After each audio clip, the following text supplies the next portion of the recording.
tête bizarre parce qu'aujourd'hui on va faire une transformation capillaire. Ça fait des mois et des mois qu'on n'en a pas fait. Et comme vous pouvez le voir à la taille de mes racines, ça fait un moment que je voulais le faire. Simplement j'ai eu du violet sur mes cheveux pendant un moment et il a eu du mal à partir, vraiment beaucoup de mal.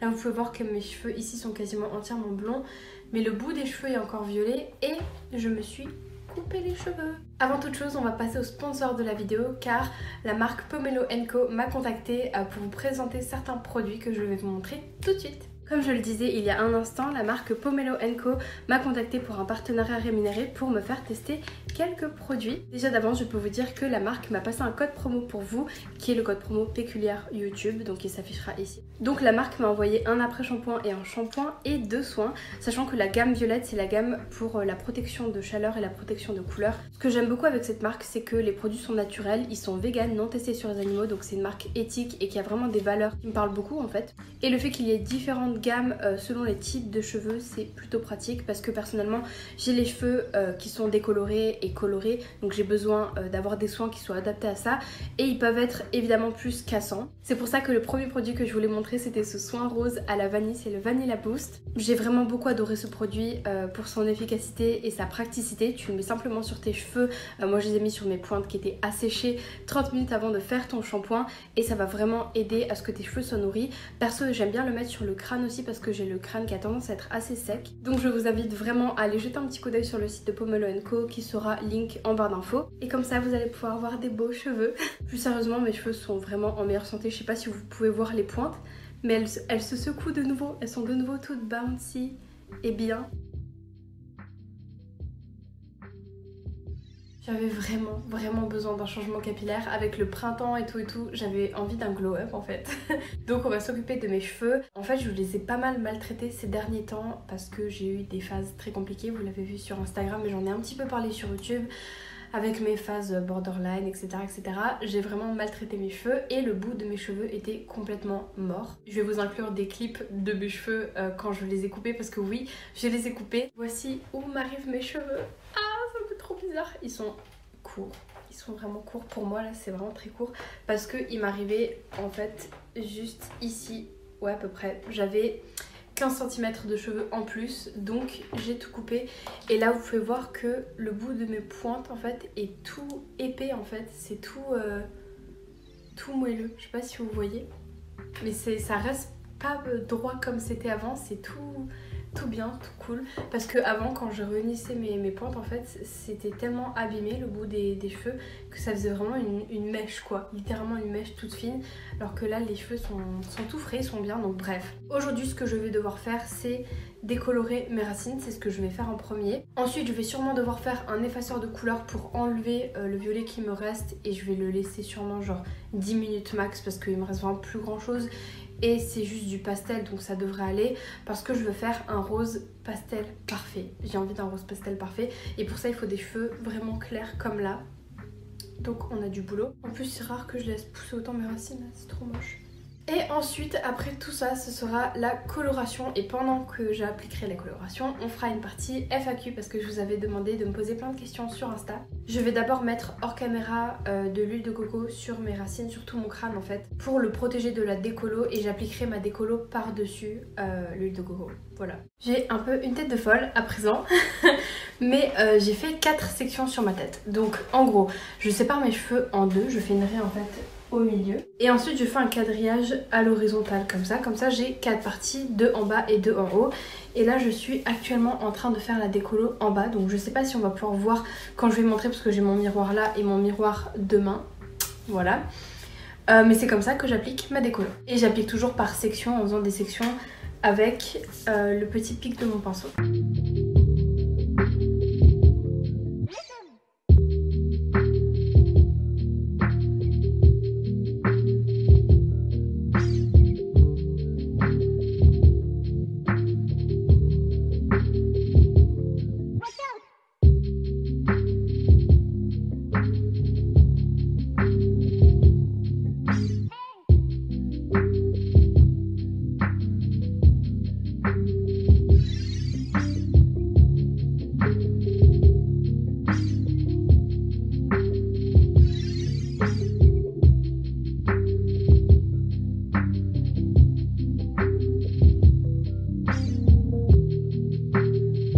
Je viens de finir d'appliquer la décolo sur toute ma tête, donc là j'ai mis un bonnet, en fait un bonnet simplement pour les cheveux pour garder la décolo dans la chaleur en fait, avec la chaleur de mon cuir chevelu etc, pour renfermer cette chaleur là, parce que de cette façon là la décolo ne va pas sécher, elle pourra continuer à agir sur mes cheveux et bah du coup décolorer mes cheveux. Bon, c'est ici qu'on se retrouve, j'ai les cheveux qui sont entièrement décolorés comme vous pouvez le voir. C'était très chaud en fait parce qu'après la décolo de mes racines j'ai dû repasser de la décolo après les avoir rincés, shampooinés etc, parce qu'il y avait un spot que j'avais manqué qui était encore brun. J'ai fait mon effaceur de couleur, alors j'en avais quasiment plus, donc tout le côté là, vous voyez qu'il n'y a quasiment plus de violet. Il en reste un tout petit peu ici, mais je pense que le rose couvrira ça. D'ailleurs j'ai préparé ma couleur dans un vieux pot d'après-shampoing, donc voilà ma couleur. Je sais pas si elle est trop foncée ou pas. Elle paraît vachement foncée à la caméra, mais c'est un rose pastel normalement. Et de toute façon, si jamais la couleur est un peu trop foncée par rapport à ce que j'avais envie d'avoir, le rose ça décolore très vite et ça délave très vite en fait quand on se douche. Donc voilà, on va enfin pouvoir passer à la couleur. C'est la partie la plus facile et agréable au monde, surtout que ça nourrit les cheveux parce que comme vous pouvez le voir, on dirait qu'ils sont secs, ils le sont pas, c'est juste que j'ai séché en fait mes cheveux avec le sèche-cheveux, donc ils sont touffus, c'est surtout ça. Première question, le fanart de toi que tu préfères. J'ai sur Instagram un endroit en fait où je mets tous les fanarts, c'est un highlight où je mets tous les fanarts que vous me faites etc et que je vois. Donc à cet endroit là il faudrait que je cherche et je vous l'afficherai à l'écran en même temps que je parle mes fanarts préférés, parce qu'en vrai c'est impossible qu'il y en ait qu'un, j'en ai eu des magnifiques qui ont été faits et qui sont mes préférés, donc je vous les affiche à l'écran. Coucou, que bois-tu au Starbucks quand il n'y a plus de spice latte? C'est vrai que en général ma boisson préférée c'est le pumpkin spice latte au Starbucks et c'est ma boisson préférée là-bas, mais ils ne la font qu'en automne comme vous le savez peut-être ou pas. Du coup ça dépend vraiment de ce qu'il y a en saison, mais en général c'est des refreshas que je bois. Pour ceux qui savent pas, c'est des sortes de limonade en fait, il y a citron, fraise et fruits rouges framboise, un truc comme ça. Du coup en général c'est soit ça, soit le frappuccino cookie and cream, je l'aime beaucoup. Mais en fait il me fait mal au ventre en fait parce qu'il est hyper bourratif. Pour ceux qui l'ont testé, je pense que vous pouvez être d'accord avec moi là-dessus. Il est vraiment hyper bourratif, donc je le prends rarement mais je l'aime beaucoup.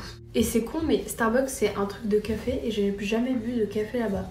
Sauf genre les cafés qui sont parfois dans certaines boissons, mais j'en ai jamais bu, genre juste un café, un cappuccino, un truc comme ça. Jamais bu de ma vie. Il faudrait que je tente un jour, mais ça me stresse de demander ça, je sais pas pourquoi, mais ça me stresse. Est-ce que ton hiver s'est bien passé? Il me semble que c'est une période difficile pour toi. C'est clair que l'hiver, ce n'est jamais une partie de plaisir pour moi. Néanmoins, ça s'est bien passé. Ça s'est plutôt bien passé. C'est très galère de faire ma couleur et de devoir me regarder en même temps. En fait, je sais pas pourquoi j'ai dit mon hiver s'est bien passé. Il s'est pas bien passé en fait. Ça a été compliqué. Enfin, clairement, ça ne peut pas surpasser l'hiver que j'ai eu lors de ma pire année. Je pense qu'on peut faire difficilement pire que cette année-là, qui était en 2018-2019, pour ceux qui demanderaient. Ça a été compliqué parce qu'il y a eu pas mal d'événements, comme toujours, qui se sont passés dans ma vie. Des événements dans ma vie privée. Et pas tant du coup par rapport au trauma et tout. J'ai eu énormément de crises d'angoisse en moins par rapport à l'hiver dernier, où je faisais des crises d'angoisse tout le temps, je ne pouvais plus dormir, plus manger, plus rien. Mais on fait avec, voilà quoi. C'est pas très grave. Comment tu fais pour supporter des remarques dans les transports en commun ou autres?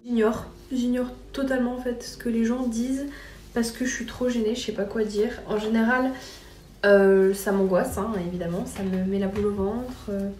J'ai envie de me téléporter chez moi. Je me rappelle d'une fois en allant à la psy en plus, j'étais dans le bus, enfin dans le Métis pour les médecins qui connaissent, et il y a un mec genre vraiment vieux daron qui s'est un peu foutu de ma gueule. En fait il s'est foutu de la gueule de tous les gens dans le bus, moi y compris au bout d'un moment, parce qu'en plus à cette époque là j'avais un splitter noir et rose, j'avais un style un peu alternatif et ouais il m'a insulté, il m'a dit que je ressemblais à un vampire. Donc moi je l'ai grave pris comme un compliment en fait. Même si ce n'était pas voulu comme un compliment, moi je me suis sentie, comment dire, blessed d'avoir ce genre de remarques. Par contre là ma tête ça va pas. Ah oui aussi je vous ai pas dit mais j'ai décoloré mes sourcils. Parce que mes sourcils, enfin mes poils de sourcils en fait de base sont vraiment genre noirs. Ils sont vraiment bruns très foncés. Et avec des cheveux pastels j'aime pas les avoir aussi foncés. Donc je les ai décolorés mais pas autant qu'avant. Je les ai juste laissés décolorer pendant 5 minutes pour que ça fasse un brun clair en fait. Et je trouve que ça va mieux avec les cheveux pastels. Voilà. Comment ton copain réagit face à tes crises dues à ton trouble borderline? Il peut pas vraiment agir de telle sorte à ce que je ne fasse pas de crise on va dire. Mais ça me soulage énormément de l'avoir avec moi parce que bah, il est très relaxant, très reposant. Si vous avez déjà vu mon copain par exemple en stream, dans les streams Twitch et tout, vous voyez très bien que c'est quelqu'un qui est très chill, très calme, très doux, très affectueux, etc. Donc en fait c'est ça en fait qui m'aide, c'est sa gentillesse, sa douceur, le fait qu'il est là pour moi, qu'il me rassure. Même si moi j'arrive pas du tout à l'entendre sur le moment quand je suis dans ma crise, bah, je sais qu'il est là et que sans lui ce serait 1000 fois pire, très probablement. Et je sais très bien parce que mes crises avant lui étaient 1000 fois pires. Donc voilà, je dirais quand vous avez des personnes autour de vous qui font des crises borderline, juste soyez à l'écoute, bienveillant. D'ailleurs, si vous voulez en vrai savoir ce qu'il faut ne pas dire à une personne borderline, généralement, j'en ai fait une vidéo il y a pas longtemps, je crois que c'était 7 choses à ne pas dire à un ou une borderline. Donc je la mettrai en barre d'infos si ça vous intéresse. J'ai vraiment une gueule de merde comme ça. Mais bon. Est-ce que tu étais forte à l'école? C'est vrai que je parle rarement de ça. Mais oui, j'ai toujours eu des bonnes notes à l'école. J'ai toujours été bonne à l'école, voilà. Notamment pour le bac, j'ai eu un bac ES. Donc j'avais les bacs avant la réforme. Donc c'était encore quand c'était les bacs SESL. Donc j'ai fait un bac ES. J'ai eu la mention bien. Je suis passée pas très loin de la mention très bien. J'avais un peu le seum. Mais mention bien, c'est bien aussi. Les matières où j'étais le plus forte, c'était... en histoire, j'ai vraiment eu des bonnes notes. Je me rappelle que pour le bac, il me semble que j'ai eu 18 au bac d'histoire, alors qu'en ES, il est quand même assez chaud. J'étais trop fière de moi. Mais on a vu une très très bonne prof aussi l'année-là, elle était incroyable en terminale. En ES aussi, je me défendais super bien. En première en ES, j'étais bof, j'étais dans la moyenne. En fait, j'avais environ, je pense, 13 de moyenne, un truc comme ça. Mais je sais pas comment, mais en terminale, j'ai changé ma technique de travail. Et en fait, je pense qu'elle a beaucoup plus marché avec la méthode d'apprentissage qu'avait notre prof d'SES en terminale. Genre, je l'ai comprise en fait, parce qu'elle était très différente d'autres profs en fait, c'était assez particulier. Et ouais, ça se passait super bien en terminale, j'étais à fond dedans, ça me passionnait. Et du coup, j'avais vraiment des super bonnes notes en SES, en terminale. En français aussi, bon, du coup, en terminale, on n'a plus français, on a philo. Mais du coup, en français, c'est pareil, j'ai eu des très bonnes notes. Je crois que j'avais eu 16 et 16 à l'oral de français, à l'écrit et à l'oral du coup. Ouais, mes matières préférées c'était vraiment SES, histoire et français. Et anglais évidemment j'avais des bonnes notes, mais bon ça anglais c'est pas très difficile d'avoir des bonnes notes. Les matières où j'étais la plus nulle c'était indéniablement les maths. Je sais pas pourquoi j'ai bugué parce que c'est évident en fait, c'est les maths. J'ai jamais été bonne en maths, je suis vraiment une grosse merde en maths. Et ça m'a gâché toute ma scolarité les maths, ça m'a angoissé toute ma vie. Donc voilà, pas très douée en maths du tout, contrairement à mon frère. Surtout mon prof en terminale était un peu en PLS parce qu'il avait eu mon frère qui lui était très très fort en maths. Il a fait S et médecine. Moi c'était pas ma destinée, de toute façon c'était pas ce que je voulais faire, mais clairement pas les maths. Donc voilà pour la conclusion de l'école. Ça se passait vraiment bien, scolairement parlant, niveau notes quoi en tout cas, pas pour le reste. J'avais un taux d'absentéisme, je crois, le plus élevé de ma classe. Donc voilà. Comment a commencé ta passion pour le Japon, la Corée, le kawaii et le girly? Je dirais pas que j'ai eu une passion, enfin que j'ai une passion pour le Japon, la Corée et tout, c'est plutôt les subcultures on va dire qu'il y a dans les cultures alternatives plutôt. Je sais pas si vous voyez ce que je veux dire, mais voilà, le kawaii et tout, c'est pas le Japon, c'est une subculture alternative dans le Japon, enfin qui est née au Japon. Du coup j'étais passionnée par tout l'univers Lolita etc. Très très très jeune. Je vais faire un peu une pause dans ma colo là parce que ça me saoule de parler en même temps. En fait, j'ai commencé à vraiment beaucoup aimer le Lolita etc. quand j'étais... je pense que ça a commencé vraiment ma fascination pour ça quand j'étais en primaire parce que j'étais fan de Killary. Pour ceux qui connaissent cet animé là.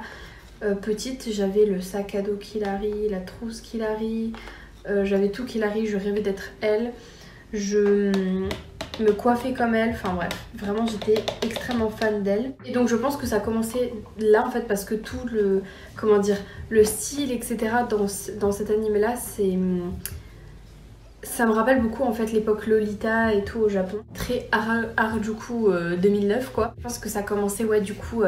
vers 2009-2010 en gros. Petit à petit en grandissant en fait j'ai découvert plein de personnes de qui... J'ai eu peur, je sais pas si vous voyez là dans le miroir, ici, là, on voit un truc noir, j'ai cru que c'était mes cheveux, j'ai cru que j'avais manqué des racines, mais non. J'arriverai jamais à terminer cette question j'ai l'impression. Et oui du coup, ça a commencé comme ça et après j'ai découvert des personnes telles que Dakota Coty, personne assez controversée. on va pas se mentir, mais j'étais fan d'elle, vraiment extrêmement fan d'elle quand j'étais petite au collège, au début collège, de Vénus Angélique, de plein un peu de personnes connues en fait. D'ailleurs, je sais pas si vous voyez, genre la marque Vivienne Westwood, tout le monde en parle tout le temps, genre c'est super connu.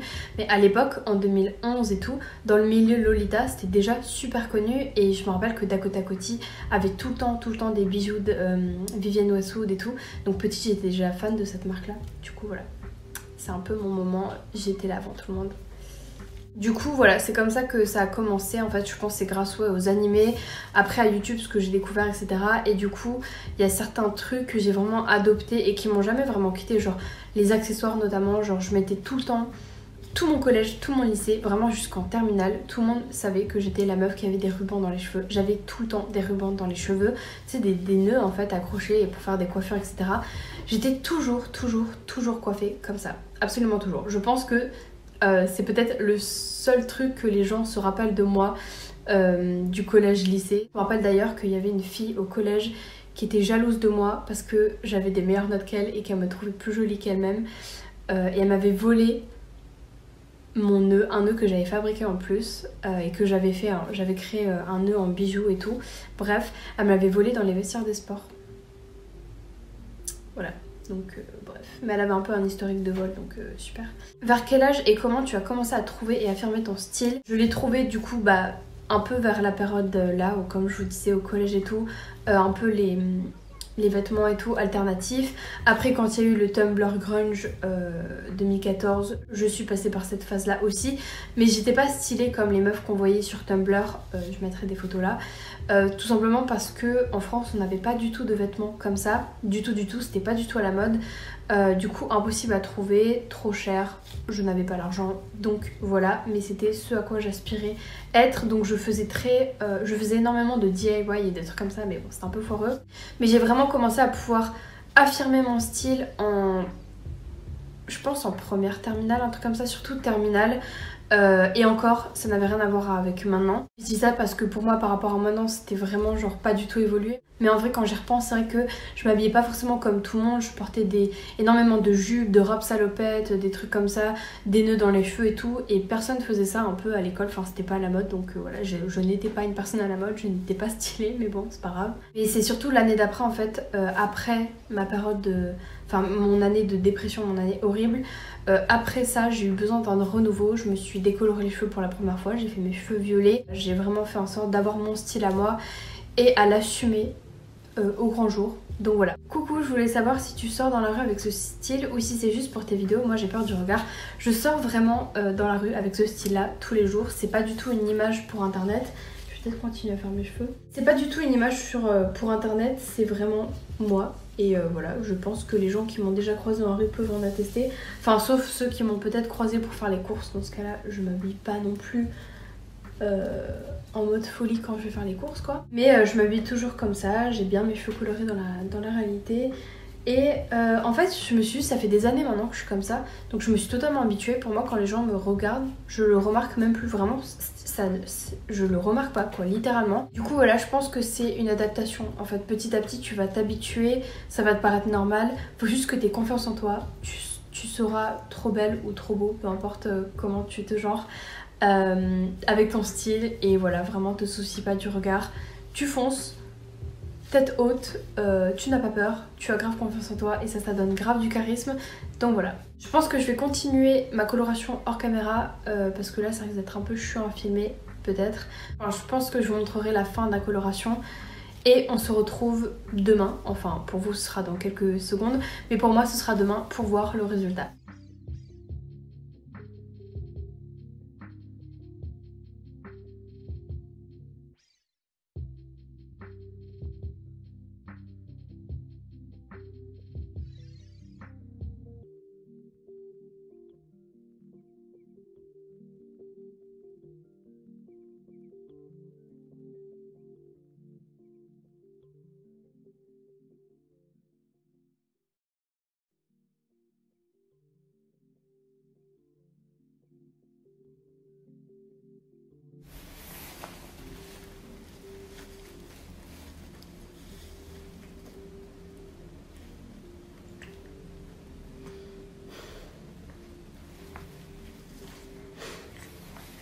Minou.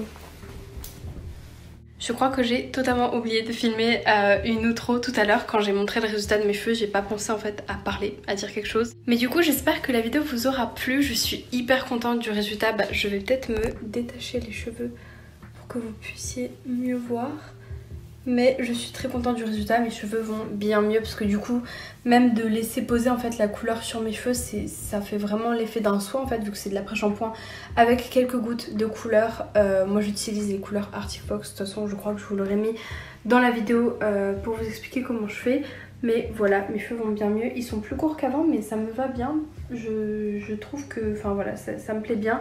Mes cheveux sont beaucoup moins lourds du coup, ils sont beaucoup plus souples et brillants. Enfin je pense que ça se voit qu'ils sont en vie par rapport au clip que je vous avais montré au tout début en fait, où ils étaient vraiment morts. Donc voilà, du coup n'hésitez pas à liker la vidéo si elle vous a plu, à laisser un commentaire si vous avez des questions, peu importe, j'y répondrai comme d'habitude. N'hésitez pas à vous abonner à mon Instagram si vous voulez voir les photos que j'ai prises avec ma nouvelle couleur, ou tout simplement savoir ce qui se passe dans notre vie. On parle tout le temps en story, que ce soit les haltères ou moi-même. Tous mes réseaux sociaux sont linkés en barre d'infos, ainsi que, je le répète, la marque Pomelo & Co. Et on se dit à une prochaine fois.